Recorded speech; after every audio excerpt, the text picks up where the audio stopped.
Hello दोस्तों, मैं हूं Kashdeep Verma. Hindi voice notes YouTube channel में आपका स्वागत है। दोस्तों, आज के इस क्लास में हम लोग पंचनद की एक और प्रमुख नदी सतलज नदी के बारे में पढ़ेंगे। इससे पहले वाले क्लास में हम लोगों ने झेलम नदी और रावी नदी का टॉपिक कंप्लीट किया था और आज के इस पार्ट में हम लोग सतलज नदी का टॉपिक कंप्लीट करेंगे। तो चलिए आज का क्लास स्टार्ट करते हैं। देखिए, सतलज नदी का जो उद्गम स्रोत है वह राकसताल झील तिब्बत के पठार से सतलज नदी निकलती है। सतलज नदी का जो लंबाई है वह 1450 किलोमीटर है, लेकिन भारत में इसका लंबाई देखा जाए तो 1050 किलोमीटर यह भारत में बहती है। सतलज नदी शिल्प किला दर्रे से भारत में प्रवेश करती है। देखिए, सतलज नदी यहाँ से राकसताल झील तिब्बत पठार से निकलती है और यहाँ पास भारत में शिल्प किला दर्रे से भारत में प्रवेश करती है। सतलज नदी का जो टोटल लंबाई है वह 1450 किलोमीटर है, लेकिन भारत में देखा जाए यहाँ से यहाँ तक तो 1050 किलोमीटर तक सतलज नदी भारत में बहती है। ठीक है, सतलज नदी का जो वैदिक नाम है वह शतुद्री है। सतलज नदी का वैदिक नाम शतुद्री है और सतलज नदी का जो संस्कृत नाम है वह शतुद्रु है। सतलज नदी का जो ग्रीक नाम है वह हेसिड्रोस है। ठीक है,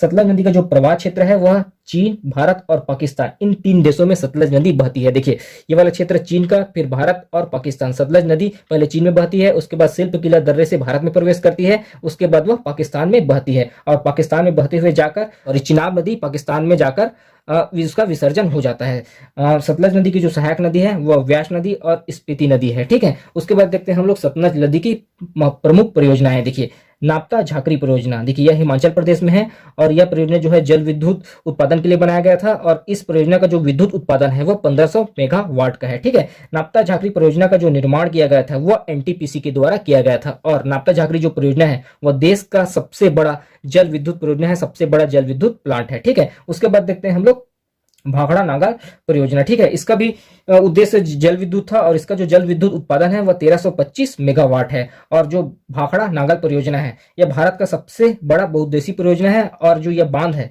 ठीक है, भारत का दूसरा सबसे ऊंचा बांध है। भाखड़ा नागल बांध जो है भारत का सबसे ऊंचा बांध है। ठीक है, उसके बाद देखते हैं नेक्स्ट हम लोग इंदिरा गांधी नहर परियोजना। ठीक है, ये थोड़ा इंपॉर्टेंट है और थोड़ा इसको समझिए। देखिए, ऊपर से आता है व्यास नदी और नीचे से सतलज नदी, इन दोनों का संगम यहाँ पास होता है और इन दोनों के संगम पे बनाया गया है हरिके बैराज या हरिके बांध। देखिए, व्यास नदी और सतलज नदी के संगम पर बनाया गया है हरिके बैराज या हरिके बांध। ठीक है, और इनसे एक नहर निकाला गया है जिसका नाम है इंदिरा गांधी नहर परियोजना। ठीक है, तो इंदिरा गांधी नहर परियोजना का जो निर्माण हुआ था 1971 में हुआ था। इसका जो लंबाई है, इंदिरा गांधी नहर का जो लंबाई है वह 649 किलोमीटर है और इसका जो उद्देश्य है वह सिंचाई के लिए इसको बनाया गया था। ठीक है, और यह संयुक्त परियोजना है। इंदिरा गांधी नहर परियोजना जो है संयुक्त परियोजना है पंजाब, हरियाणा और राजस्थान के लिए। और यह जो नहर है, इंदिरा गांधी जो नहर है, भारत का मानव निर्मित सबसे लंबा नहर है। देखिए, इंदिरा गांधी जो परियोजना है वह व्यास नदी और सतलज नदी के संगम पर एक बांध बनाया गया, हरिके बैराज या हरिके बांध। यहाँ से एक नहर बनाया गया जिसका नाम है इंदिरा गांधी नहर। इसका निर्माण 1971 में हुआ। इसका लंबाई है 649 किलोमीटर। इसका जो उद्देश्य है वह सिंचाई के लिए बनाया गया और यह संयुक्त परियोजना है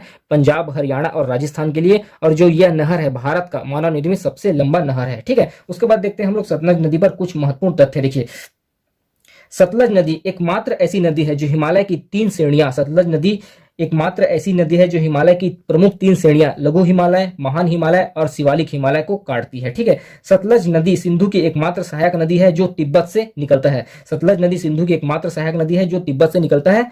तो इस पार्ट में इतना ही। नेक्स्ट पार्ट में हम लोग दक्षिण भारत में बहने वाली नदियों के बारे में पढ़ेंगे। अभी के लिए इतना ही, धन्यवाद।